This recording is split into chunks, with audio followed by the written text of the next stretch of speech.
یعنی حضرت حکیم الامہ مولانا شرف علی تھانوی رحمہ اللہ تعالیٰ فرمایا کرتے تھے، یعنی ان دو باتوں کا میں خلاصہ بیان کر رہا ہوں ان کی زبان میں، کہ رضا بالقدر، اپنے آپ کو اللہ کے حوالے کر دے، اپنے آپ کو اللہ کے سپرد، کہ جو میرے ساتھ ہوگا وہ میرے حق میں بہتر، بس میں اس پہ راضی ہوں، میں خدا نہیں ہوں، خدا کوئی اور ہے، بس جو ہوگا کیا ہوگا بہتر۔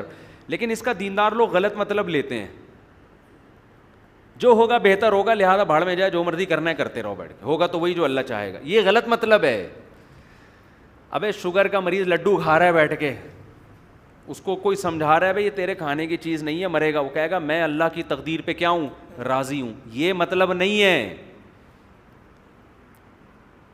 آپ نے حماقتوں کے سارے کام کر لیے، آپ کمانے کی کوشش نہیں کرتے، جب بیوی بچے صلواتیں سناتے ہیں ڈپریشن میں جاتے ہیں، اور پھر جب ڈپریشن اسٹریس ہوتی ہے تو آپ کہتے ہیں مفتی صاحب نے کہا ہے کہ اسلام یہ کہتا ہے کہ کسی چیز کی ٹینشن نہ لو، لہذا میں اس کی ٹینشن نہیں لے رہا۔ یہ مطلب ہرگز نہیں ہے۔ اپنی طرف سے آپ نے کامیابی کے تمام اسباب اختیار کرنے ہیں، پھر نتیجے کی ٹینشن نہیں لینی، پھر اللہ کی مدد ہوگی۔ اگر اپنی حماقتوں کی وجہ سے آپ پر آزمائشیں آئی ہیں، اس میں اللہ آپ کے دل کو صبر کے لیے نہیں تھامتا۔ علماء کہتے ہیں آپ کی حماقت سے جو پریشانی آئے گی اس میں آپ کو صبر کی توفیق نہیں ملتی۔ آپ نے کام صحیح کر رہے پھر بھی اللہ کی طرف سے آزمائش آ گئی، اس آزمائش میں اللہ کی طرف سے صبر کی توفیق ملتی، اللہ دل کو تھام لیتا ہے۔ آج کل جو آزمائشیں اور ٹینشنیں آ رہی ہیں وہ اللہ کی طرف سے نہیں آ رہی، وہ میری اور آپ کی حماقتوں سے آ رہی ہیں۔ سمجھتے ہو ان میں سب سے بڑی حماقت جو ہماری پاکستانی قوم کا بلکہ اکثر مسلم قوم کا المیہ ہے، وہ حماقت ہے سستی اور کاہلی۔ یہ جو میں باتیں کرتا ہوں میں اپنے لیے بھی کرتا ہوں کہ مجھے بھی ہدایت ملے۔ آپ یہ نہ سمجھیں مفتی صاحب پتہ نہیں کتنے چست اور ایک دم صبح 4 بجے اٹھ کے ان کی ایکٹیویٹی شروع، اور ایک دم یہ نہیں، میں اپنے لیے بھی کر رہا ہوتا ہوں کہ مجھے بھی اللہ توفیق دے۔ ہم لوگ کسی بھی چیز کے اسباب کو بالکل بھی اختیار بولو نہیں کرتے۔ جیسے آپ کا پڑھائی میں دل نہیں لگ رہا، نہیں دماغ لگا، چھوڑ دو پڑھائی، لیکن جس کام میں دل لگ رہا ہے وہ تو کرو پھر، ٹھیک ہے، کچھ اور تو کرو، ٹھیلا ہی لگا لو۔ یہ جو سارا دن پڑے ہوئے ہیں نا پوستیوں کی طرح، یعنی دیکھو ایک ہوتا ہے آرام۔ آرام کی ڈیفینیشن کیا ہے؟ جب آپ اہم کاموں میں تھک جائیں تو باڈی کو کیا دیں؟ آرام۔ تو آرام مقصد نہیں ہوتا، آرام اہم کاموں کے لیے باڈی کو دوبارہ سے تیار کرنا، اس کو کیا کہا جاتا ہے؟ ریسٹ۔ سمجھتے ہو اس کو کیا کہا جاتا ہے؟ ریسٹ۔ ہمارے ہاں المیہ یہ ہے آرام مقصود ہے، کام جب سر پہ مجبوری میں عذاب میں ٹینشن میں آتا ہے نا کہ مر نہ جاؤں، پھر کام کرنا شروع کر دیتے ہیں۔ نہیں آ رہی میرا خیال ہے بات؟ ہر آدمی کی خواہش ہے میں پڑا رہا ہوں آرام سے، الا یہ کہ کوئی آسمانی آفت نہ آسمان نہ پھٹ جائے، کوئی بہت بڑا عذاب نہ آ جائے میرے اوپر۔ جیسے آپ دفتر جاؤ گے تو دفتر آپ اس وقت تک نہیں پہنچتے جب تک کہ آپ کو یقین ہے کہ اب مزید لیٹ ہوا تو اب باس کی طرف سے صلواتیں سننے کو ملیں گی، اب اٹھنا مجبوری بن چکی ہے۔ تو اس کا مطلب آرام اصل تھا، کام کیا ہو گیا؟ ایک جزوی۔ یہی ہو گیا کہ نہیں ہو گیا؟ تو یہ لائف اسٹائل صحیح نہیں ہے۔ اس میں آپ کو اگر ناکامی ملے گی تو یہ ناکامی اللہ کی طرف سے نہیں ہے، یہ کس کی طرف سے ہے؟ آپ کی طرف سے۔ آپ اگر صبح و شام الٹی سیدھی چیزیں پھوڑ پھاڑ کے آپ نے برابر کر دی ہیں اور پھر آپ کا کولیسٹرول لیول بڑھ گیا، آپ کو ہارٹ کے مسائل شروع ہو گئے، آپ کو شوگر، آپ کے گردے میں مسئلے، تو یہ بیماری اللہ کی طرف سے نہیں ہے، یہ کس کی طرف سے میرے بھائی؟ آپ کی اپنی حماقتوں کی وجہ سے۔ اس لیے ان بیماریوں میں، آج کل بیماریوں میں عام طور پہ صبر کی توفیق مل نہیں رہی ہوتی، ٹھیک ہے نا، کیونکہ یہ کس کی حماقتوں سے ہوتی ہیں؟ اللہ کی۔ اور اس میں تسلی بھی نہیں ملتی۔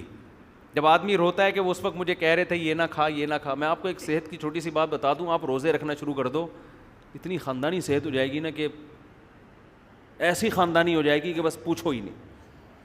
روزہ ایسی صحت کے لیے ایسی مفید چیز ہے, بڈھوں کو جوان کر دے, ایسی چیز ہے یہ, سمجھ رہے ہو, اس کو ہلکا نہ سمجھو آپ. اس پہ اب آج کل بڑی جدید ریسرچ, تجربے سے بڑھ کر کوئی دلیل ہوتی ہے. آپ چند دن روزے رکھو, آپ کی آنکھیں روشن ہونا شروع ہو جائیں گی, ایسے ہلکے پھلکے, اور پھر کم کھانے کی عادت پڑ جائے گی آپ کو. میں اپنی تعریفیں کبھی بھی نہیں یہاں بیٹھ کے کرتا, صرف مثال دینے کے لیے. میں نے صبح سے لے کے اب تک بمشکل ایک روٹی کھائی ہوگی. صبح پراٹھا کھایا تھا, وہ بھی آدھا, اتنا سا تھا ایک تو پراٹھا, بڑے پراٹھے کا آدھا ہی ہو گیا وہ. اور میرا خیال ہے میں نے دوپہر بھی آدھی روٹی کھائی ہوگی. لیکن میں بالکل فٹ فاٹ, کوئی مجھے کوئی ویکنیس, کوئی کمزوری, الحمدللہ. یہ جو ہم کہہ رہے ہیں نا پھوڑتے جاؤ پھوڑتے جاؤ پھوڑتے جاؤ پھوڑتے جاؤ, یہ دماغ خراب ہوا ہوا ہے نا, یہ کسی نے غلط پٹیاں پڑھائی ہوئی ہیں. دوپہر میں جب روٹی کھانے کے لیے بیٹھا نا, تو میرے پاس آج قیلولے کا ٹائم نہیں تھا, کھانے کے بعد آرام کا ٹائم نہیں تھا. مجھے پتا تھا زیادہ کھاؤں گا نیند آئے گی, سارا دن کا بیڑا غرق ہو جائے گا میرا.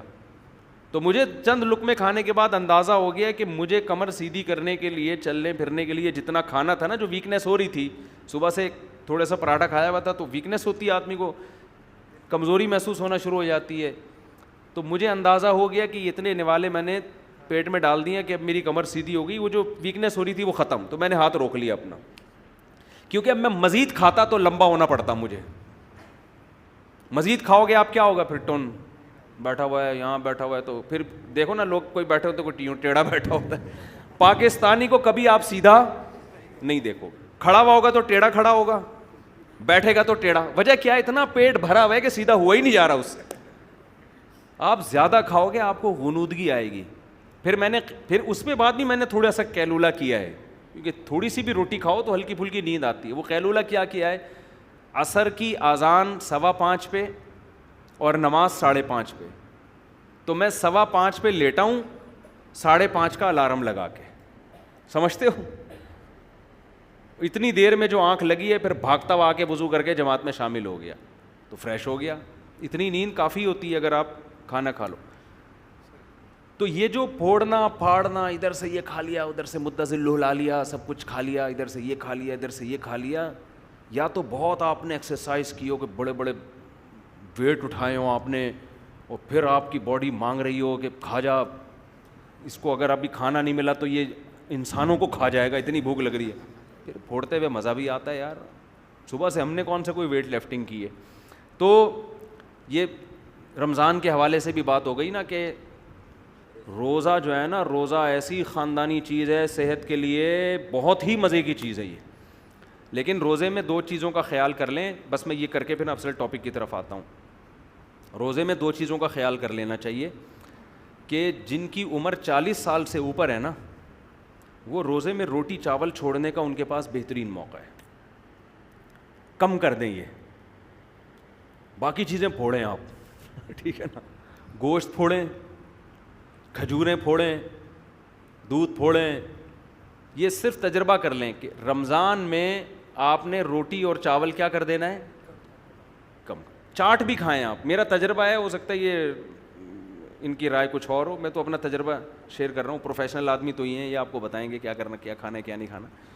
لیکن میں اپنا تجربہ شیئر کر رہا ہوں کہ آپ جب افطاری کے لیے بیٹھتے ہیں نا, نفلی روزہ بھی رکھیں کبھی, افطاری کے لیے بیٹھتے ہیں, آپ کالے چنے کی چاٹ کھا لیں, آپ سفید چنے کی چاٹ کھا لیں. ہر وہ چیز جس میں کاربوہائیڈریٹ کارب کم ہو.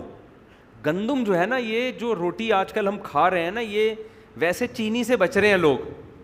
روٹی کھا لی تو بس گڑ کھا لیا آپ نے, ٹھیک ہے نا. روٹی میں بہت زیادہ, تبھی تو روٹی کھا کے ٹون ہوتا ہے آدمی. افطاری میں بہت سے لوگ کہتے ہیں ہم افطاری کھا کے نڈھال ہو جاتے ہیں, اٹھا ہی نہیں جاتا. آپ افطاری میں لیمن کا شربت پئیں اور یہ چاٹ ماٹ کھا لیں, روٹی نہ کھائیں, تو آپ نہیں نڈھال ہوں گے اور فریش ہو جائیں گے آپ. سمجھتے ہو کہ نہیں سمجھتے؟ تو افطاری میں یہ رمضان جو ہے صحت بنانے کا ایسا بہترین, اور اس سے پھر آپ کو پورے مہینے جب آپ کنٹینیو یہ روٹین رکھیں گے, آپ کو عادت پڑ جائے گی. میں نے اکثر دیکھا ہے رمضان گزرنے کے بعد عید میں زیادہ بھوک لگتی نہیں ہے, پھر بلکہ پیٹ خراب ہو جاتا ہے زیادہ کھا لو گے آپ. تو قدرت نے آپ کو ایک بہت اچھی سہولت دے دی کہ اب آپ عید کے دن تھوڑا کنٹرول کر لیں. آپ کو کنٹرول کرنے کی عادت پڑ گئی ہے, لیکن ہم پیٹ خراب کر کر کے نا اس عادت کو کیا کرتے ہیں, عید کے دن تھوڑا سا کھائیں گے پیٹ بھر جاتا ہے، لیکن ہم کہتے ہیں یار میں نے رمضان سے پہلے تو یہ پوری پلیٹ بھر کے کھائی تھی، تو میرا آدھی میں کیوں بھر گیا پیٹ؟ اب پیٹ کہہ رہا ہوتا ہے نہیں ضرورت، آپ نے کہا نہیں میں تو ٹھوسوں گا، میں تو ٹھوسوں گا، وہ ٹھوس کے پھر وہی ہو جاتا ہے، تھوڑے دنوں مر جائیں گے اور دھماکے پٹ پٹا جائیں گے، اور کیا ہوگا؟ مرنا بھی اتنا مسئلہ نہیں ہے بھائی، جتنے دن جیو صحت کے ساتھ جیو، خوشی کے ساتھ جیو، دماغ فریش ہو، آنکھوں کی روشنی صحیح ہو، تو یہ کھانے سے اس کا بڑا گہرا تعلق ہے۔ بھوک سے مرنے والے دنیا میں انگلی پہ گنے ہوئے لوگ ہوں گے، کھا کے مرنے والے جتنے اس وقت لوگ مر رہے ہیں 99% وہ ہیں جو کھا کے مرے ہیں۔ قبرستان میں جاؤ، اگر قبروں پہ موت کی وجہ لکھی ہوئی ہو نا، ایک بھی ایسا نہیں ہے جس میں لکھا ہوگا ان کو کھانے کو نہیں ملا تھا اس لیے مر گئے یہ ایک بھی ایسا نہیں۔ جتنے مردے پڑے ہوئے ہیں نا، حضرت کو ہارٹ اٹیک ہوا تھا، کیوں ہوا تھا؟ کولیسٹرول لیول بڑھ گیا تھا، کولیسٹرول لیول سے کیا ہوا جی؟ رگیں بلاک ہو گئیں، تو کیا تھا اصل میں؟ گھی کے پراٹھے بہت کھا لیے تھے انہوں نے، بہت زیادہ پھوڑ دیے تھے۔ اس دن رات کو جب یہ آئے، اتنا کھایا انہوں نے، اتنا کھایا کہ صبح پولیس بھی ان کو نہیں اٹھا سکتی، ٹھیک ہے؟ ایسا مرے ہیں یہ۔ تو جتنے آپ کو ملیں گے ایسے ہی ملیں گے۔ تو یہ ہمارے مذہب کی بھی تعلیمات ہیں۔ نبی صلی اللہ علیہ وسلم نے فرمایا کہ سب سے بہترین زمانہ میرا ہے، پھر اس کے بعد والا، پھر اس کے بعد والا، پھر فرمایا جھوٹ پھیل جائے گا معاشرے میں، اور پھر آپ نے فرمایا موٹاپا پھیل جائے گا۔ تو موٹاپے کا کیا مطلب؟ پھوڑنے پھاڑنے والے لوگ آئیں گے۔ تو یہ ہمارے مذہب کی بھی تعلیمات ہیں کہ انسان کھانے پینے میں کیا کرے۔ تو روزہ اسی وجہ سے تو رکھوایا جاتا ہے کہ پھوڑنے پھاڑنے کی عادت کو ختم کرو۔ سمجھتے ہو کہ نہیں سمجھتے؟